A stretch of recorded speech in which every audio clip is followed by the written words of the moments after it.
creepy guy almost abducted me as a child. I usually felt pretty safe growing up. I knew my neighborhood, and I knew my friend's neighborhood.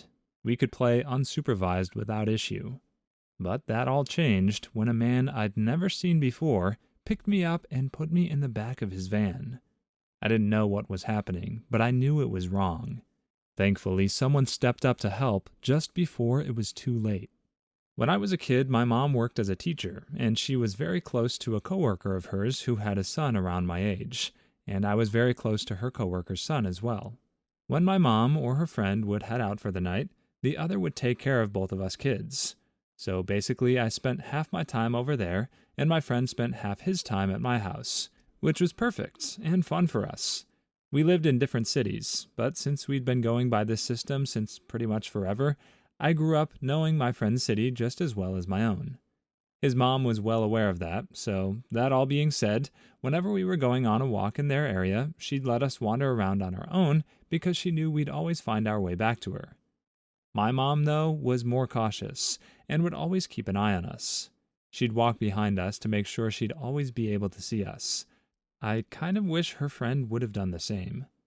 One day, I had to be around 6 or 7. We were going on a walk with my friend Marcus and his mom Katie. It was a very sunny day, and I was wearing a dress with embroidered flowers, and I had my long blonde hair down. I often heard I was a pretty kid, even from strangers in the street, and besides making me and my parents somewhat uncomfortable, nothing bad ever happened. During that walk, Katie was walking ahead of us, and I was just chatting and following around with Marcus when he suddenly remembered he had something urgent to tell his mom.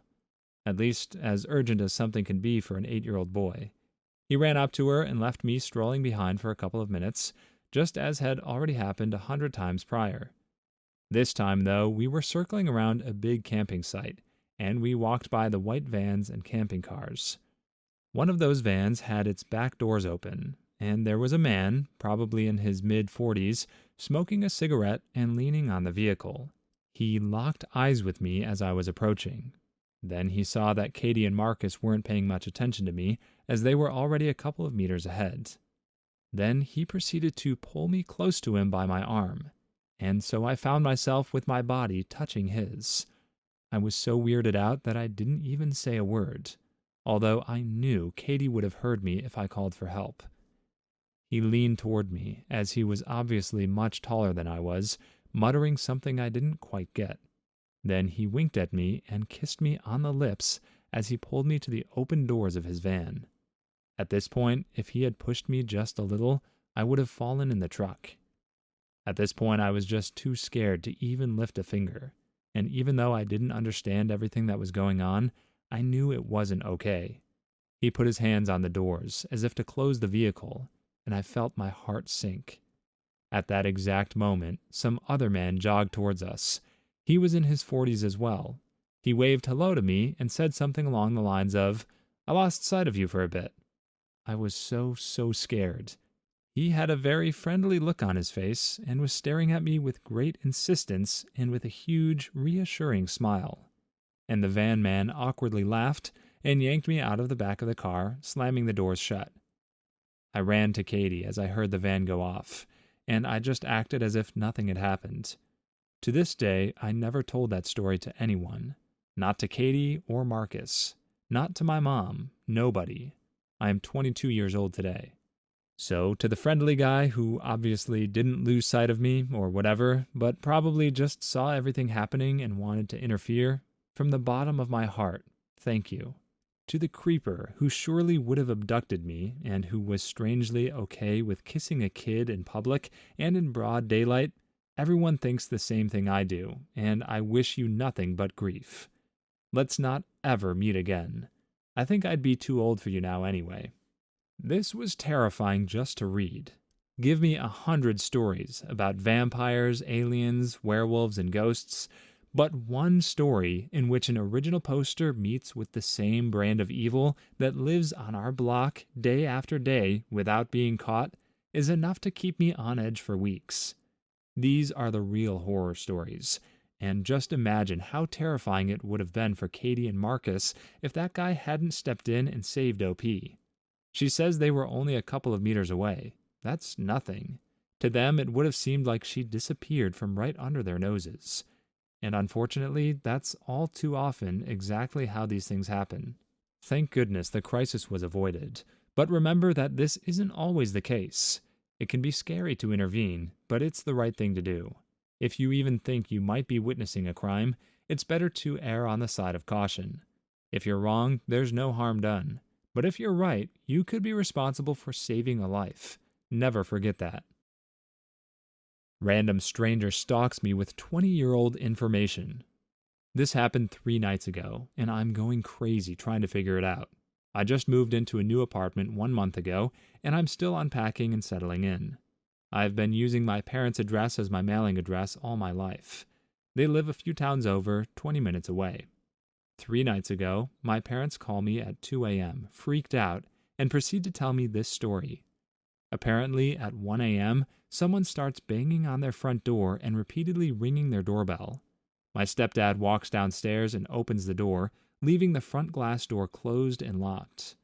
There was a man standing outside who looked to be in his 30s, with a black hoodie on and with the hood pulled up around his face.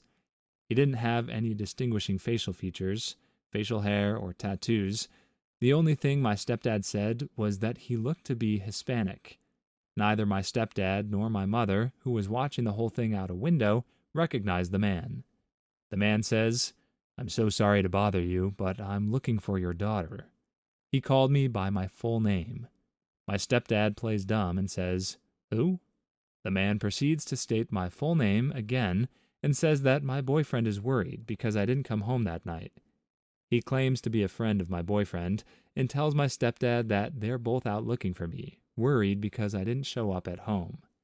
I don't have a boyfriend. I live by myself with my 3 dogs and haven't been in a relationship in the past 5 to 6 months. Here's the weird part. My stepdad asked the guy what boyfriend he was talking about, and the man tells him the name of the boyfriend I had when I was in 10th grade, nearly 20 years ago. My boyfriend in 10th grade had a very, very unique Italian name. I've never met anyone with a full name even close to his. He says my high school boyfriend's name a few more times to ensure my stepdad heard him and repeats that they're very worried about me. He asks if my stepdad is sure I'm not inside. At this point, my stepdad is weirded out and closes, then locks the door in his face. The man does not leave. He lingers in front of my parents' house for the next 10 minutes, smoking cigarettes and talking on the phone. Finally, my parents call the cops. About 5 minutes before the cops arrive, the man walks down to the dead end of their block and drives away in a silver car. My stepdad was unable to get the license plate. My parents file a police report, and nothing else happens. After I hear this story, I'm going nuts over the weird details. How would someone know who I dated nearly 20 years ago? And what would be the motive of making up a story that included that weird detail about my past? I have not had contact with my 10th grade boyfriend in over a decade. Yesterday, I decided to message him on Facebook to see if he had any insight. I told him the whole story. He's just as confused as I am and claims to have no part in it. I'm at a loss. I'm also really freaked out that some strange man is going through that much trouble at 1 a.m. to look for me. Nothing else weird has happened since then. After some prodding in the comments, this OP admits to being behind on a personal loan. Their best guess is that this man is either a loan shark or a process server. I'm not too sure about the former. Are people really sending guys out to intimidate debtors in 2022? How does busting someone's kneecap get them to pay your loan back? Wouldn't it just put them deeper into medical debt? Because that seems like the opposite of what you want. Either way, while these theories might explain the phone call he made before leaving, it's definitely still odd that he would be there at 1 a.m. It's also unclear why a loan shark or process server would know the name of OP's high school boyfriend. That doesn't seem like the type of information they collect. Do you have any ideas about who this mystery man might have been, or what he could have wanted? Feel free to share your own theories in the comments below. If you made it this far in the video, consider liking and subscribing for more videos coming. I was chased by 3 snarling men. I live in a medium-sized apartment building in a fairly major city. While the neighborhood I live in is more on the safe side, gun violence is very high in my city as a whole, and we have a big trafficking problem.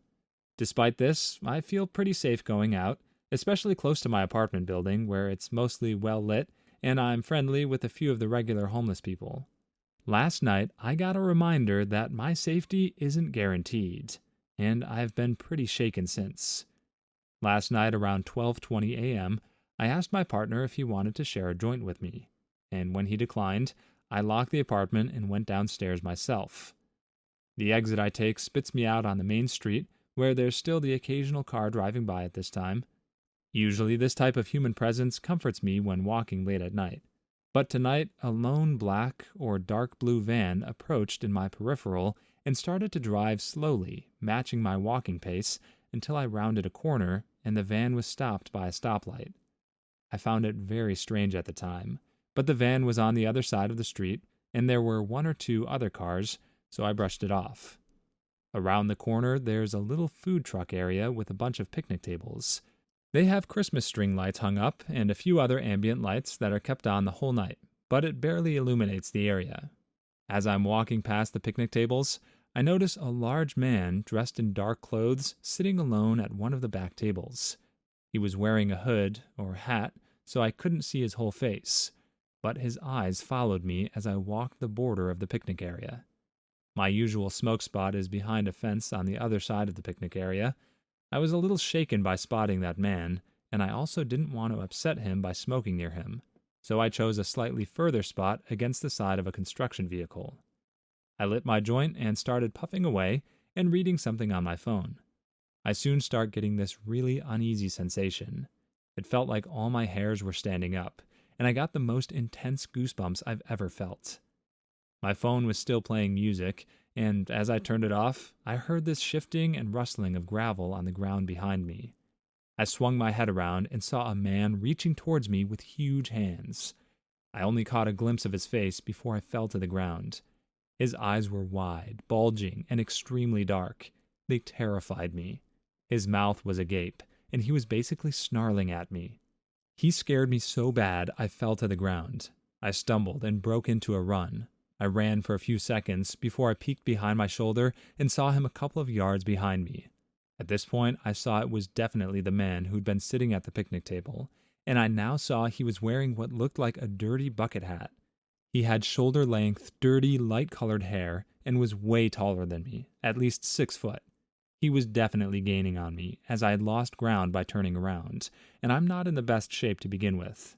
I was about to reach the first entrance to the building, but the issue was there were double doors at this entrance that closed quite slowly, and the only way up was an elevator, so if he got inside with me, I was out of luck. I kept running, taking my chances with my running ability versus my ability to quickly open doors. I kept running along the other side of the building to get to the second entrance. This one is just 2 single doors, which open to the stairwell up to my apartment. As I'm nearing this entrance, I see another man who appears to be speed walking directly towards me from the opposite direction. I should note that throughout this, I've been hearing the first guy behind me growling and snarling, and as the second man gets closer, I hear he is also growling.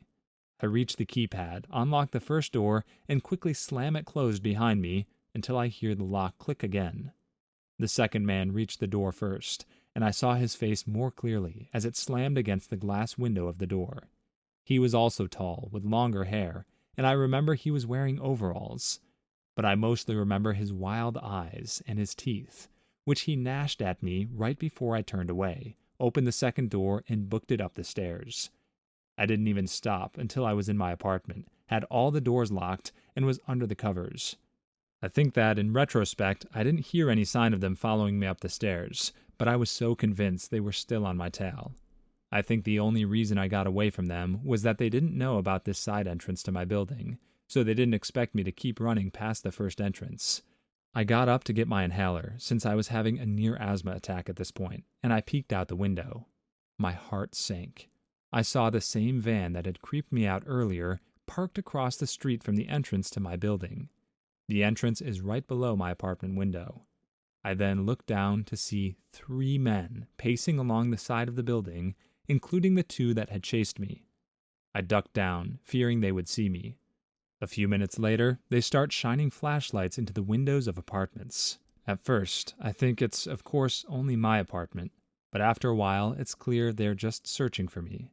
At this point, I try to call my building manager to let him know about the situation, and he sent out a text alert to our all building list. I was so paranoid another innocent person would be accosted by them, so I called the police.